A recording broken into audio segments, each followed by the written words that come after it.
Imagine there is a gun pointed at your head. Pull the trigger, you're dead. But you're not. Because at the moment the bullet is fired, the universe splits. In one universe, your head is blown off, and in another universe, the bullet gets stuck, and your consciousness will only remain in the living universe. That is to say, no matter how many times you fire, from your own perspective, you will never die.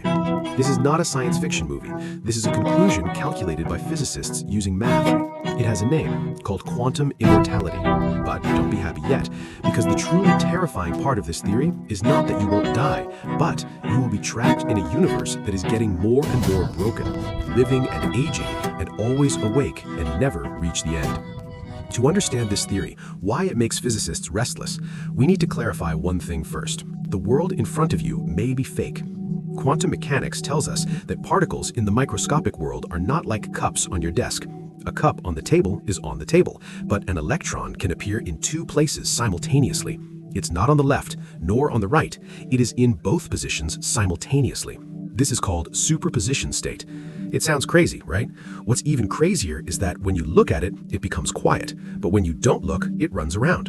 When you observe it, it immediately collapses into a definite state, as if it knew you were watching. This is the most bizarre aspect of quantum mechanics. Observation can actually change reality.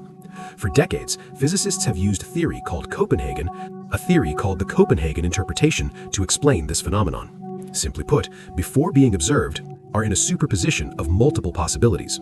Once observed, all possibilities collapse and only one result remains. It sounds reasonable, but there is a fatal problem. No one can explain why observation leads to collapse, and no one can clarify what constitutes an observation. Does an instrument count, a cat, or does it require a conscious brain? The entire physics community has been discussing this issue for nearly 100 years, but no answer.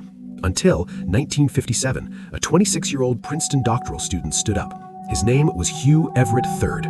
His answer was so simple that it's breathtaking. The wave function never collapses. All possibilities happen, but in different universes. You observe the particle on the left, yes, but in another universe, you observed it on the right. Both results are true. Both of you are real, but you will never see each other again. This is the many worlds interpretation. It means that every quantum event, the universe will split. It's a metaphor, a literal split. Every second, every particle's movement creates countless parallel universes. If you turned left when you went out this morning, you turned right in another universe. You drink coffee today, you drink tea in another universe. Even if you are watching this video now, you swiped away 3 seconds ago in another universe. It sounds cool. When Everett proposed this theory, almost no one believed him. Father of quantum mechanics, Niels Bohr, directly regarded his theory as rubbish. Everett went to Copenhagen to debate with Bohr in person and was scolded for 6 weeks. People around Bohr even said that he was too stupid to understand the most basic quantum mechanics. Everett was disheartened and left academia and never went back. He went to the Pentagon to work on nuclear weapons models. He drank and smoked all day and overate. In 1982, he had a heart attack and died at the age of 51. Ironically, if the many worlds theory was true, Everett was only in our universe died. He might still be alive in another universe, and he himself was said to really believe it. His son later said in an interview that his father was never afraid of death because he believed in his theory. In certain branches, he would never disappear. Okay, now you understand the many worlds theory. Now comes the truly disturbing part. In 1998, MIT physicist Max Tegmark, based on Everett's theory, he conducted a thought experiment. This experiment was later called quantum suicide. The rule is simple. A machine is connected to a quantum event. If machine A fires, you die. Or result B, the machine doesn't fire, you live, with a 50-50 chance. If we only live in one universe, this is like Russian roulette. Play it several times, you will die. But what if the many worlds interpretation is true? Every time you pull the trigger, the universe will split. In one universe you die, you're alive in the other. And your consciousness can only exist in the branch where you are still alive. That is to say, no matter how many times you fire, from your own perspective, you will never die. The gun will never fire. You shoot 100 times and you're still alive 10,000 times, and 100 million times you're still alive. Others see your corpse, but what you see is a series of incredible good luck. You think the bullet is stuck, but in fact, the universe has saved your life. This is quantum immortality. From the outside, you have died countless times. From the inside, you are always on the line of being alive. But here you might think, isn't this good? You can never die? How great. Wrong is just beginning. Quantum immortality never promises you will live well. It only guarantees that you will not completely disappear. Pay attention to these two words, completely disappear.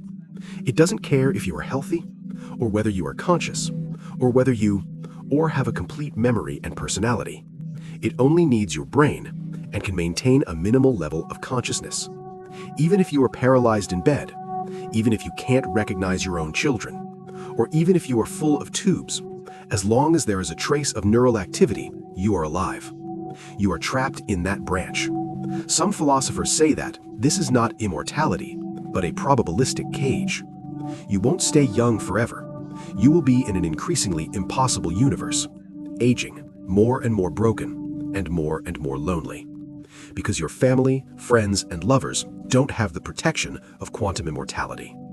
In most branches, they will age and die normally. And your consciousness continues to slide down to the next barely surviving branch. Eventually, you will find yourself alone, living in a reality that has been completely changed. It's not heaven, but an infinite extension of withering. That's why some physicists say that quantum immortality is not eternal life, but eternal torture. But the story doesn't end here, because the attitude of the physics community towards IQ is far from simple. Even scientists who support the many worlds interpretation, most of them do not accept quantum immortality. For example, physicist Sean Carroll. He is one of the most famous advocates of the many worlds, but he has explicitly stated that the many worlds interpretation does not mean you can definitely live forever in a branch. Why? Because quantum immortality has a core assumption. Consciousness is a continuous line. That consciousness is a continuous line. But neuroscience doesn't say that. Consciousness is not an independent soul, nor a bundle of light that can be moved. It is something that emerges after coordinated operation.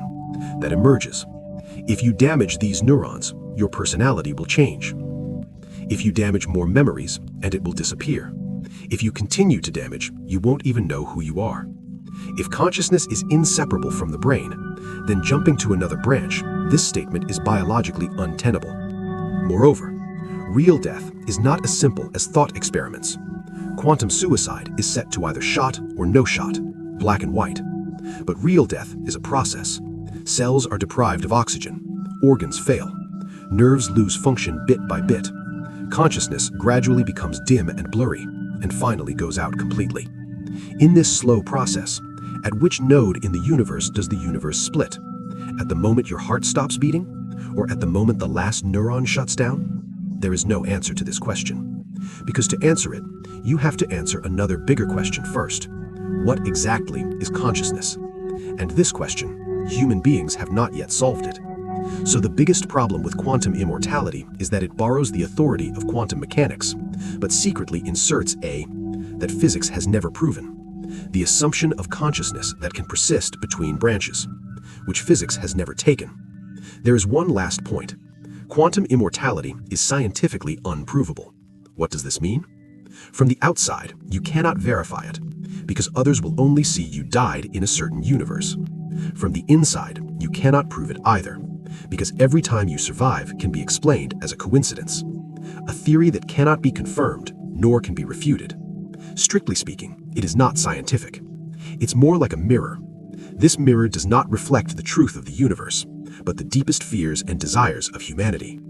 We are too afraid to disappear.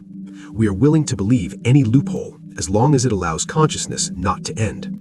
Religion says the soul is immortal. The tech community says uploading consciousness to machines. Quantum immortality says your consciousness will continue. Different stories, the same purpose. Refusing to accept death may be the end. But on the other hand, if death really doesn't exist, would your life still have meaning? The reason why a relationship is precious is because the other person may leave. A choice is important is because opportunities will not come again infinitely.